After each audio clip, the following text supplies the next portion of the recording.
واتل عليهم نبأ ابني آدم بالحق إذ قربا قربانا فتقبل من أحدهما ولم يتقبل من الآخر قال لأقتلنك قال إنما يتقبل الله من المتقين আল্লাহ বলেন, হে নবী, আপনি তাদের সামনে তাদের কাছে কুরবানির আদম আলাইহিস সালামের দুই পুত্রের কুরবানির ইতিহাস যথাযথভাবে বয়ান করে পাঠ করে শোনান। যখন তারা উভয়ে আল্লাহর জন্য কিছু কুরবানি নিবেদন করেছিল, তাদের একজনের কুরবানি আল্লাহর দরবারে গৃহীত হয়, অপরজনের কুরবানি আল্লাহর দরবারে কবুল হয় নাই। যার কুরবানি আল্লাহর দরবারে কবুল হয় নাই সে বলল, লাআকুতুলান্নাক, আমি অবশ্যই তোমাকে হত্যা করব, খুন করব। আর যার কুরবানি আল্লাহর দরবারে গৃহীত হয়েছে সে বলল, নিশ্চয়ই আল্লাহ মুত্তাকিদের কর্ম কবুল করে থাকেন। তুমি যদি আমাকে হত্যা করার জন্য হাত বাড়াও, আমি কিন্তু হত্যা করার জন্য হাত বাড়াবো না, কারণ ইন্নী আখাফুল্লাহ রাব্বাল আলামিন, আমি বিশ্বজাহানের পালনকর্তা আল্লাহ রাব্বুল আলামিনকে ভয় করি। আল্লাহ রাব্বুল আলামিন মানুষের হিদায়াতের জন্য যুগে যুগে অগণিত অসংখ্য নবী রাসূল প্রেরণ করেছেন। তাদের মাঝে মাত্র 25 জন আম্বিয়া আলাইহিস সালামের নাম আল্লাহ তাআলা পবিত্র কোরআন মাজিদে উল্লেখ করেছেন। সব নবীগণের নাম কোরআনে কারিমে আলোচনা করেন নাই। কোরআন মাজিদের মধ্যে যে সমস্ত আম্বিয়া আলাইহিস সালামের নাম আলোচনা করেছেন তাদের মাঝে অন্যতম একজন গুরুত্বপূর্ণ বিশিষ্ট পয়গম্বর, পৃথিবীর প্রথম মানব, আমাদের আদি পিতা হযরত আদম আলাইহিস সালাম অন্যতম। তিনি সর্বপ্রথম গোটা দুনিয়াটা আবাদ করেছিলেন। আদম আলাইহিস সালাম তিনি পৃথিবীতে আগমন করার পর যখন তার সন্তান প্রজনন বংশ বিস্তার আরম্ভ হয়, মুফাসসিরিনে কেরাম বলেছেন আদম আলাইহিস সালামের ঔরসে জোড়ায় জোড়ায় সন্তান জন্মগ্রহণ করত। কোন কোন তাফসীর কারকগণ বলেছেন আদম আলাইহিস সালামের 40 জোড়া সন্তান ছিল, আবার কেউ বলেছেন তার 80 জোড়া সন্তান ছিল। আল্লামা ইবনে জারির তাবারি রাহমাতুল্লাহি আলাইহি তিনি বলেছেন প্রথম দফায় 20 দফায় আদম আলাইহিস সালামের 40 জন সন্তান জন্মগ্রহণ করে। আরেক বর্ণনায় আদম আলাইহিস সালাম 120 দফায় 240 জন সন্তান পৃথিবীতে জন্মলাভ করে। শুধুমাত্র হযরত শীস আলাইহিস সালাম তিনি এককভাবে দুনিয়াতে জন্মলাভ করেছিলেন। সন্তান বেশি হওয়া এটা হচ্ছে নবীগণের বৈশিষ্ট্য, নবীগণের সুন্নাত। কেননা নবীজি সাল্লাল্লাহু আলাইহি ওয়াসাল্লাম বলেছেন, তাজাওউজুল উলুদুল উদুদ ফাইন্নী মুকাসিরুম বিকুমুল উমাম ইয়াউমাল কিয়ামাহ। নবী আলাইহিস সালাম বলেছেন, তোমরা এমন রমণীদেরকে বিবাহ করো যারা বেশি বেশি সন্তান জন্ম দিতে পারে এবং যারা স্বামী সন্তান সংসারের প্রতি দায়িত্বশীল রহমশীল। কেননা কিয়ামতের দিন আমি আমার উম্মতের সংখ্যাধিক্য দিয়ে গর্ববোধ করব। এজন্য দুনিয়ার মধ্যে সন্তান যত বেশি জন্মলাভ করবে নবীর উম্মতের সংখ্যা তত বেশি বাড়বে। পৃথিবীতে আল্লাহ আল্লাহ বলনেওয়ালা লোকের সংখ্যা তত বাড়বে। পৃথিবীর মধ্যে মুসলমানদের জনসংখ্যা তত বেশি বৃদ্ধি পাবে। কিন্তু অত্যন্ত পরিতাপের বিষয়, আমরা ম্যাক্সিমাম মুসলমান পশ্চিমাদের কথা এখন জন্ম নিয়ন্ত্রণ, জন্ম শাসন করছি, বার্থ কন্ট্রোল করছি। আমরা যখন আল্লাহ তাআলার সিস্টেমের উপর হস্তক্ষেপ শুরু করে দিয়েছি, তখন আল্লাহ তাআলা আমাদের মায়েদের গর্ভ থেকে জোড়ায় জোড়ায় সন্তান জন্ম দিচ্ছেন। এজন্য আমরা প্রায় সময় পেপার পত্রিকায় সোশ্যাল মিডিয়াতে দেখি, কখনো কখনো এক মা তার গর্ভ থেকে 2 জন, কখনো 3 জন, কখনো 4 জন, কখনো কখনো কোনো মা 5 জন। বর্তমান আমাদের বাংলাদেশে অনেক মায়েরা অ্যাভেলেবেল 6 জন সন্তান পর্যন্ত তারা জন্ম দিচ্ছে। মুসলমান মনে রাখবেন, দুনিয়ার ইহুদি খ্রিস্টানরা চাই পৃথিবীতে মুসলমানদের সংখ্যা কম হোক, যেন তারা মুসলমানদের উপর আরো বেশি বেশি করে ডমিনেট করতে পারে। এই পৃথিবীতে যেন মুসলমানদের উপর জুলুম নির্যাতন নিষ্পেষণ করে পৃথিবীর মানচিত্র থেকে মুসলমানদেরকে তারা বিনিশ করে দিতে পারে। এজন্য দুনিয়ার খ্রিস্টান পশ্চিমা বিশ্বগুলো সুদূর সূক্ষ্ম ষড়যন্ত্র করে ধীরে ধীরে তারা অগ্রসর হচ্ছে। তারা মুসলিম সোসাইটিগুলোর মধ্যে বিনামূল্যে ফ্রি ভাবে জন্ম নিয়ন্ত্রণকরণ পিল বিতরণ করছে, আর আমাদের মন মস্তিষ্কে একটা চটকদার স্লোগান ঢুকিয়ে দিচ্ছে, একটি হলে ভালো হয়, দুটির বেশি আরো নয়। নাউজুবিল্লাহ। মুসলমান কান খাড়া করে শুনুন, এরা যতই ষড়যন্ত্র যতই পলিসি গ্রহণ করুক না কেন,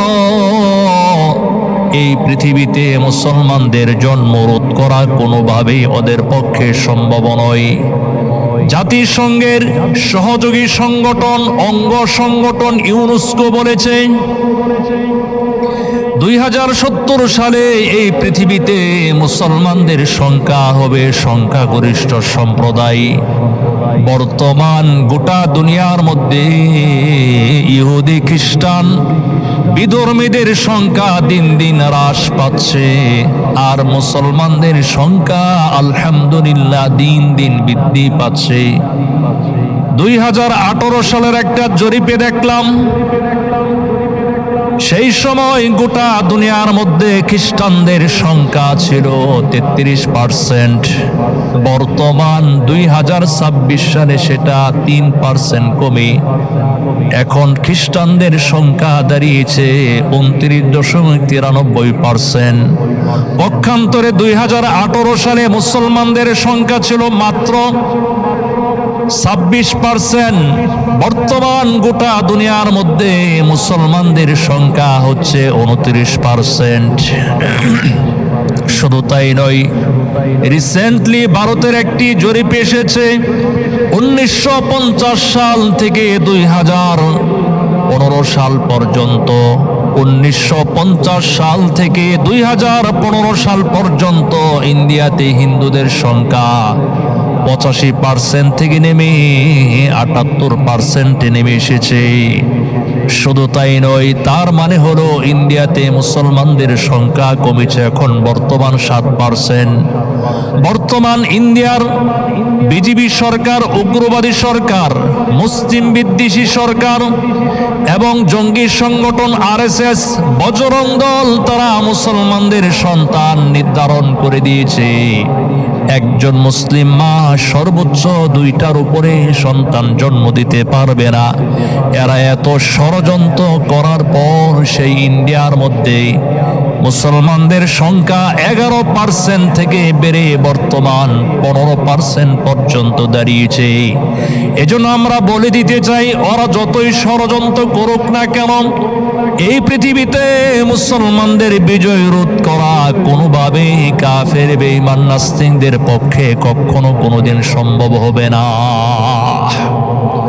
আলোচনা হচ্ছিল হযরতে আদম আলাইহিস সালাম তার ঔরসে জোড়ায় জোড়ায় সন্তান জন্মগ্রহণ করত। তাদের মাঝে এক সন্তানের নাম হলো হাবিল, আরেক সন্তানের নাম হলো কাবিল। প্রাথমিক কুরবানির সূচনা এদের দুইজনের মাধ্যমেই শুরু হয়েছে।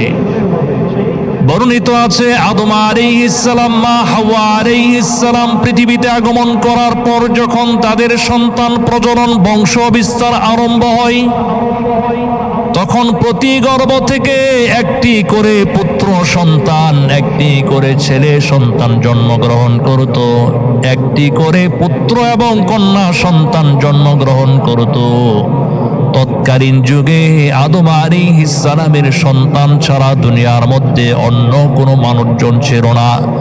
তাই আল্লাহ তাআলা উপস্থিত প্রয়োজনের খাতিরে আদম আলাইহিস সালামের শরীয়তের মধ্যে এই নির্দেশ জারি করেন, একই গর্ভ থেকে যমজ ছেলে মেয়ে তারা পরস্পর ভাই বোন বলে গণ্য হবে, তাদের মধ্যে বৈবাহিক বন্ধনে আবদ্ধ হারাম। কিন্তু পরবর্তী গর্ভ থেকে জন্মগ্রহণকারী কন্যা সন্তান, প্রথম গর্ভ থেকে জন্ম নেওয়া ছেলে সন্তান, এমনইভাবে প্রথম গর্ভ থেকে কন্যা সন্তান, পরবর্তী গর্ভ থেকে ছেলে সন্তান, তারা পরস্পর সহোদরা ভাই বোন বলে গণ্য হবে না, তাদের মধ্যে বৈবাহিক সম্পর্ক স্থাপন করা বৈধ হবে। মনে রাখবেন, এটা শুধুমাত্র আদম আলাইহিস সালামের শরীয়তের বিধান। বর্তমান এই আইন কার্যকর করার বিন্দু পরিমাণ কোনো সুযোগ নাই। ঘটনাক্রমে কাবিলের সহজাত সহোদরা বোনটি ছিল পরমা সুন্দরী, আর হাবিলের সহজাত সহোদরা বোনটি ছিল কুশ্রী কদাকার। বিবাহের সময় হলে নিয়ম অনুযায়ী কাবিলের পরমা সুন্দরী বোনটি পড়ল হাবিলের বাগে, আর হাবিলের কুশ্রী কদকার বোনটি পড়ল কাবিলের বাগে। এতে কাবিল হাবিলের শত্রু হয়ে যায়। সে অসন্তুষ্ট হয়ে জেদ পোষণ করে বলে, আমার সহোদরা যমজ বোনকে আমার সঙ্গেই বিবাহ দিতে হবে, যেটি আদম আলাইহিস সালামের শরীয়তের সুস্পষ্ট লঙ্ঘন। তাই আদম আলাইহিস সালাম তিনি তার পুত্র কাবিলের এই অন্যায় আবদার প্রত্যাখ্যান করলেন। উভয়ের মতনৈক্য মতভেদ দূর করার জন্য বললেন, তোমরা নিজ নিজ কুরবানি আল্লাহ তাআলার জন্য পেশ করো, যার কুরবানি কবুল হবে সেই কন্যাকে বিবাহ করতে পারবে। মুসলমান বন্ধুরা আমার, তৎকালীন যুগে কুরবানি কবুল হওয়ার নিদর্শন ছিল আসমান থেকে আগুনের শিখা এসে যার কুরবানি জ্বালিয়ে সাইবর্ষ করে অন্তর্নিহিত হয়ে যেত, তার কুরবানি আল্লাহর দরবারে গ্রহণযোগ্য বলে মনে করা হতো। আর যার কুরবানি আগুন স্পর্শ করতো না, তার কুরবানি প্রত্যাখ্যাত বলে মনে করা হতো। তৎকালীন যুগে কুরবানি কবুল হওয়ার নিদর্শন ছিল আসমান থেকে আগুন এসে জ্বালিয়ে দিত। কিন্তু বর্তমান আমরা যে কুরবানি করছি, এই কুরবানি আল্লাহর দরবারে গৃহীত হচ্ছে কি হচ্ছে না সেটা জানার কোনো উপায় নাই। যাই হোক, আদম আলাইহিস সালামের দুই পুত্র হাবিল আর কাবিল। হাবিল বেড়া বকরি লালন পালন করত। সে একটা উন্নত জাতের বেড়া কুরবানি হিসেবে পেশ করলো। পক্ষান্তরে কাবিল সে কৃষি কাজ করত, কিছু শস্য দানা গম কুরবানি হিসেবে নিবেদন করলো। নিয়ম অনুযায়ী আসমান থেকে আগুনের গুলোকে সে আগুনের শিখা এসে হাবিলের কুরবানি জ্বালিয়ে ছাই বর্ষ করে অন্তর্নিহিত হয়ে গেল। আর কাবিলের কুরবানি যেমনটি ছিল তেমনটি জমিনে পড়ে রইল। কাবিলের কুরবানি আল্লাহর দরবারে গৃহীত না হওয়ায় তার মধ্যে হিংসা বিদ্বেষ ক্রোধ বেড়ে গেল। সে প্রকাশ্য ঘোষণা করলো, আমি তোমাকে খুন করব, হত্যা করব। কিন্তু হাবিল মার্জিত ভাষায় নীতিগতভাবে বলে দিল, ইন্নামা ইয়াতাকাব্বালুল্লাহু মিনাল মুত্তাকিন, নিশ্চয়ই আল্লাহ তাআলা মুত্তাকিদের কর্ম গ্রহণ করে থাকেন। কুরবানির বস্তু, কুরবানির জন্তু, কুরবানির রক্ত মাংস আমার আল্লাহ তাআলার দরবারে পৌঁছায় না। কুরবানি রক্ত মাংস এগুলো আল্লাহ তাআলার কাছে ধর্তব্য নয়, বরং আল্লাহ তাআলার কাছে পৌঁছায় আমাদের মনের তাকওয়া। প্রাথমিক কুরবানির ঘটনা আল্লাহ রাব্বুল আলামিন সূরা আল মায়েদার 27 আয়াত থেকে 31 নম্বর আয়াত পর্যন্ত বিস্তারিত আলোচনা করে বলেন, ওয়াতলু আলাইহিম নাবা আবনাই আদম বিল হক إذ قربا قربانا فتقبل من أحدهما ولم يتقبل من الآخر قال لأقتلنك قال إنما يتقبل الله من المتقين আল্লাহ বলেন, হে নবী, আপনি তাদের সামনে তাদের কাছে কুরবানির আদম আলাইহিস সালামের দুই পুত্রের কুরবানির ইতিহাস যথাযথভাবে বয়ান করে পাঠ করে শোনান। যখন তারা উভয়ে আল্লাহর জন্য কিছু কুরবানি নিবেদন করেছিল, তাদের একজনের কুরবানি আল্লাহর দরবারে গৃহীত হয়, অপরজনের কুরবানি আল্লাহর দরবারে কবুল হয় নাই। যার কুরবানি আল্লাহর দরবারে কবুল হয় নাই সে বলল, লাআকুতুলান্নাক, আমি অবশ্যই তোমাকে হত্যা করব, খুন করব। আর যার কুরবানি আল্লাহর দরবারে গৃহীত হয়েছে সে বলল, নিশ্চয়ই আল্লাহ মুত্তাকিদের কর্ম কবুল করে থাকেন। তুমি যদি আমাকে হত্যা করার জন্য হাত বাড়াও, আমি কিন্তু হত্যা করার জন্য হাত বাড়াবো না, কারণ ইন্নী আখাফুল্লাহ রাব্বাল আলামিন, আমি বিশ্বজাহানের পালনকর্তা আল্লাহ রাব্বুল আলামিনকে ভয় করি। আল্লাহর ভয় এমন এক গুরুত্বপূর্ণ জিনিস যার অন্তরে আল্লাহর ভয়, পরকালের ভয় বিদ্যমান আছে। সে দুনিয়ার মধ্যে কোনোদিন অন্যায় অপরাধ করতে পারে না, খুন গুম করতে পারে না, হত্যা দর্শন লুণ্ঠন লুটতরাজ করতে পারে না, চাঁদাবাজি করতে পারে না, বান্দার হক আল্লাহর হক কোনোদিন সে নষ্ট করতে পারে না। এজন্য আল্লাহর হাবিব বলেন, তাকওয়াল্লাহি রাসু কুল্লি হিকমা, আল্লাহর ভয় সকল জ্ঞানের মূল বিষয়, মূল উৎস। এরপরে বলল, আমি চাই তুমি আমার পাপের বোঝা, তোমার পাপের বোঝা মাথায় চাপিয়ে নাও এবং জাহান্নামীদের অন্তর্ভুক্ত হয়ে যাও। অতঃপর তার অন্তর তার ভাইকে হত্যা করার জন্য পরিচিত করলো, অস্বসা সৃষ্টি করলো, এমনকি সে তার আপন ভাইকে হত্যা করে ফেললো। অতঃপর সে ক্ষতিগ্রস্তদের অন্তর্ভুক্ত হয়ে গেল। এরপর আল্লাহ রাব্বুল আলামিন পৃথিবীতে একটি কাক প্রেরণ করলেন। কাক এসে জমিন খনন করেছিল যাতে কাবিলকে এই শিক্ষা প্রদান করা হয় কিভাবে সে আপন মৃত ভাইকে জমিনের নিচে দাফন করবে। এই দৃশ্য দেখার পর কাবিল বলল, হাই আফসোস, আমি তো একটা সামান্য কাকের সমতুল্য হতে পারলাম না যে আপন মৃত ভাইকে কিভাবে জমিনের নিচে দাফন করতে হয়। সম্মানিত হাজিরিন, এটা ছিল মানব ইতিহাসের সর্বপ্রথম কুরবানির ইতিহাস, কুরবানির ঘটনা। যদিও এটাকে পরিপূর্ণ পশু কোরবানি করা যায় না, বলা যায় না। আমরা যে জিলহজের প্রতি বছর জিলহজের 10, 11, 12 তারিখ পশু কোরবানি করে থাকি, যার গোড়াপত্তন হয়েছিল মুসলিম মিল্লাতের পিতা হযরত ইব্রাহিম আলাইহিস সালাম থেকে। হযরত ইব্রাহিম আলাইহিস সালাম তিনি একনিষ্ঠ মুসলমান ছিলেন, তিনি ইহুদিও ছিলেন না, তিনি খ্রিস্টানও ছিলেন না। আল্লাহ বলেন, মা কানা ইব্রাহিমু ইয়াহুদিয়্যা ওয়ালা নাসরানিয়্যা ওয়ালাকিন কানা হানিফাম মুসলিমা।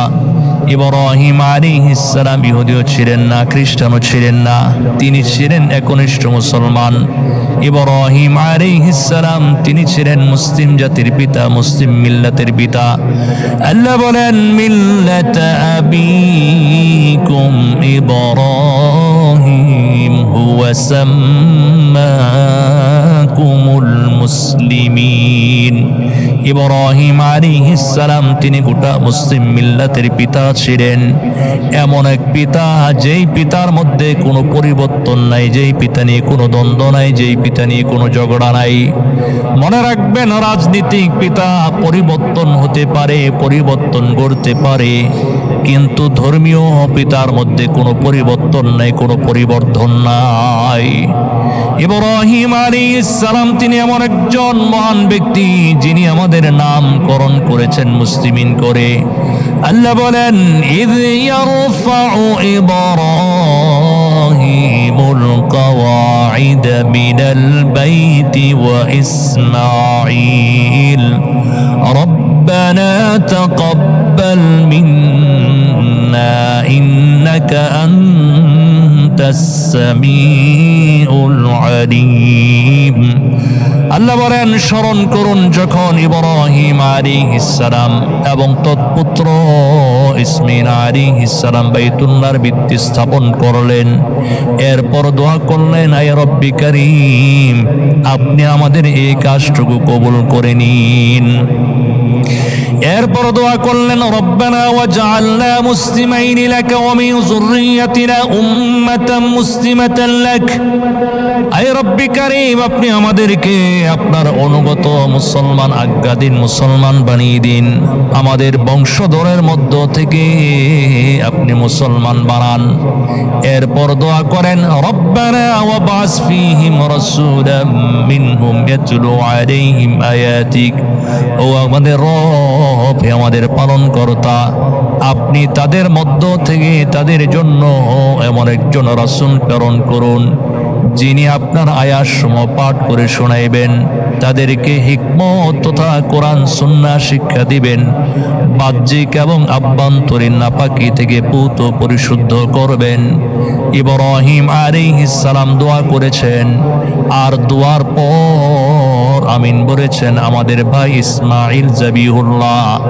দোয়া কবুল করে নিয়েছেন স্বয়ং আল্লাহ রাব্বুল আলামিন।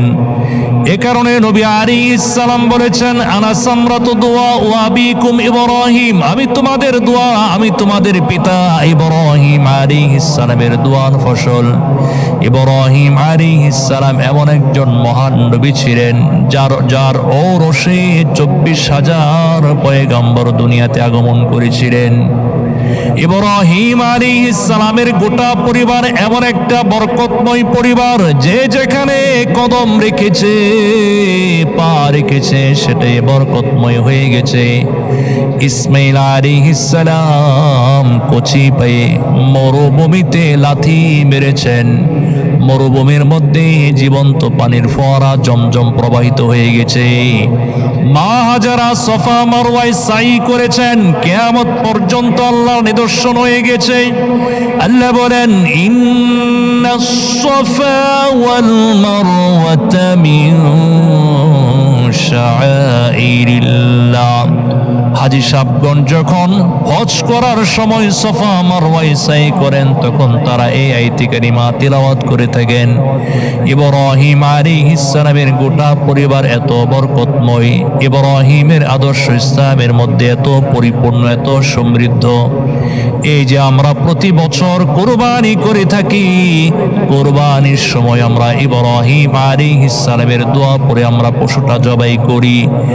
ইন্নী ওয়াজ্জাহতু ওয়াজহিয়া লিল্লাযী ফাতারাস সামাওয়াতি ওয়াল আরদা হানিফান ওয়া মা আনা মিনাল মুশরিকিন।